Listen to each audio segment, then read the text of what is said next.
Ladies and gentlemen, welcome to the Victoria Memorial Hall. My name is Zbiral. I'm the program consultant here. This evening we are all here for what promises to be a very, very interesting journey through following the box, exploring an archive of anonymous photographs from India. Alan Teller here and Jerri, Zbiral, have I got this pronunciation right? Yeah. Have been very much in the news, as you know, for the last few days in the newspapers, and a lot has been reported about these photographs that they have discovered and have been trying to trace these original places. And in the process, they have come across new discoveries too, and I'm sure they're going to share some of these experiences with us this evening. Alan Teller is a noted photographer, Fulbright senior scholar, and Jerri Zbiral is his project co-director and also co-director on the home front. So,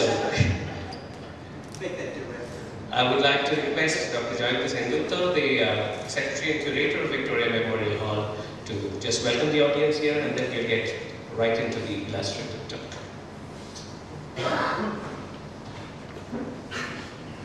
And a very warm welcome to this evening's lecture. And it's our proud privilege to have with us here today this very endearing couple, Alan Teller and Jerri Zbiral, who will unravel tonight before all of us the treasure that they unearthed from a box of photographs which they bought in a junk sale in Chicago for $20. And what came out of the box, Pandora's box, is a string of photographs taken by an anonymous American soldier posted in Kolkata back in the time of the Second World War. And that has led them on to this project of locating and retracing the footsteps of that anonymous American soldier, identifying these places, and coming up with a project in which history, photography, and ethnography come together, and in which, this is, they have been following the clues. So the story of the project, I'm sure, will read like a detective story, and what Alan and Jerri will unravel for us is this fascinating story of how they have been following these places and people captured in those photographs, and the experiences which they have found, which they have come across in their journey in the footsteps of that anonymous American soldier from 1945. So without further ado, I will request Alan and Jerri to begin their lecture. Enjoy the lecture. Thank you very much. It's over to Alan and Jerri. You would like to do it together from here? Yeah. Alternatively, whichever way suits. Thank you, Dr. Sengupta.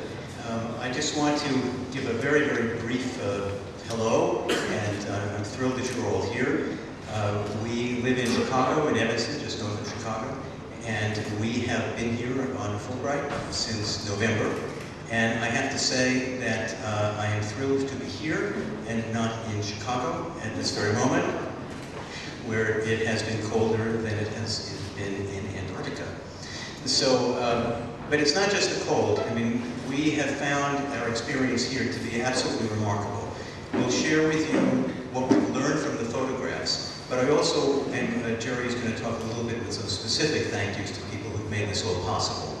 But I just wanted to let everybody know that our experience here over the past 3.5 months has been absolutely spectacular. And it's due to the people that we've met. Everyone that we have met has been warm, open, helpful at every single step of the way. And as you'll see, this is a very complex project, and we need all the help we can get. And people have bent over backwards to be helpful to us. And I just wanted to start out with that general thank you to all of you and to all the people of India who have been so spectacularly helpful to us at every turn.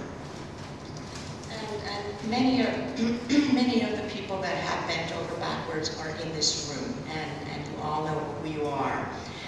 But there's a few people that we would like to mention. First of all, of course, Dr. Chaitanya Sen Gupta for the Victoria Hall here. Thank you so much. When we went to see you, you were so supportive, and you said, well, why don't you give a lecture? And that was like so amazing. That can only be done in India. I mean, in the US, it would have to take 2 years before we can get a lecture at a major institution like this. Well, so thank you so much. Helen Lefebvre here, who's our Consul General of the US. Thank you, you and your staff, both of you. JJ Joria, Director of the American Center. Your staff has been fantastic. The Fulbright funding agency, especially the Kolkata staff, has been absolutely incredible. And when it comes to the Fulbright, we really want to give a special thanks to the Fulbright. And a friend of ours said to us a while back, he says, I can't believe that you've been able to parcel a $20 garage sale item into a Fulbright. and that's exactly what it is. It's been absolutely amazing, and the Fulbright staff has been could not have been better. The Satyajit Film and Television Institute, who is our host institution, the American Institute for India Studies has been incredible. Even though they have not funded us, not yet, but that's okay. They have, even though we are not AIIS fellows, they have also given us tremendous support. Our son is an AIIS fellow, and maybe because our son, maybe the parents can get some benefits too, but they have been nothing but supportive. Dr. Gautam Sen Gupta, the director of the West Bengal Archaeology and Museums Directorate, also incredibly helpful. Indrajit Chaudhary, who came to a meeting with Dr. Sen Gupta, a journalist and historian with a journalist with APB and a historian, was really helpful in helping us in the very beginning of our trip to help identify some of our temples.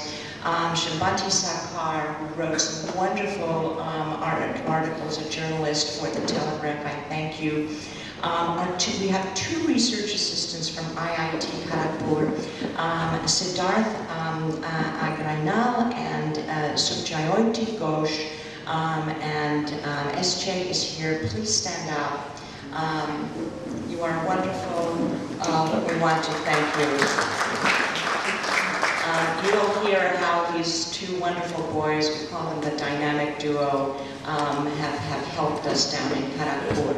And this project is twofold. One of them is, as you will see tonight, the search for the box. And we created our own art, and we had an exhibit in Chicago. And we thought that it would be really very interesting to take these photographs, put them in front of a group of Indian artists. Javier Professionista, Anita Sen, I know you're here, I see you out there. Aditya Basak, Sunandini Banerjee, there's Alaka, who just came in.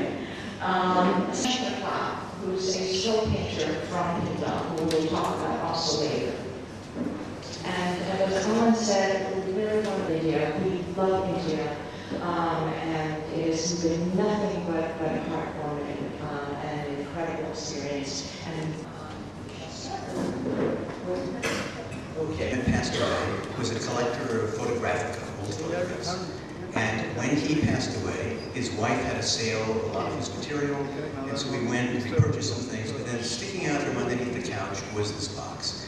We opened up the box, and inside were 130 4x5 negatives and vintage prints that were stapled to it. A 4x5 negative, if you don't know, since we have unfortunately come to an age where nobody knows about film anymore, and people are just, we gave a talk at IIM Calcutta recently to the photography club. Not one person had ever used film. They were all, every single one of them, only new digital.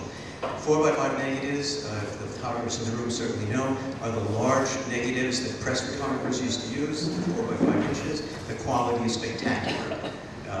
JJ has a camera that is similar. Very, very large negatives, very cumbersome, not so easy to use, but the quality is spectacular. And so we had 130 of these things. And I'm giving you just an example of the kinds of things, just to whet your appetite, and then we'll show you many more with some very specific things. There were portraits, ethnographic studies. This is a woman cracking rice. Temples, portraits, village people, but look at the information that's there. It says 10th PTU, we had no idea what that meant. It has a date of 3rd of May of 1945. It has a negative number, and it says Indian man. What Indian man? Where? Well, what village? What are we talking about? All of them have that kind of nondescript information. But the pictures are striking. The quality is spectacular, and as you'll see, the relationship between the photographer and the subject is extremely unusual. This is not a casual outsider taking pictures. It's not snapshots. There's a respect for, that the photographer clearly has this respect for his subjects. And this is 1945, and as all of you know, in the room, 1945 was a very interesting year for India and for Bengal, pre-partition, post-war. So there was a lot of animosity against the British, of course, being colonizers, and the Americans, we're not quite sure how they fit into it. Maybe it was a love-hate relationship. I don't know. They brought brownies and chewing gum, so it's got to be something good. But what our guy did, what our GI did, is he went, instead of playing cards back at the base, he went out into the villages and he photographed in the villages, and he photographed the temples.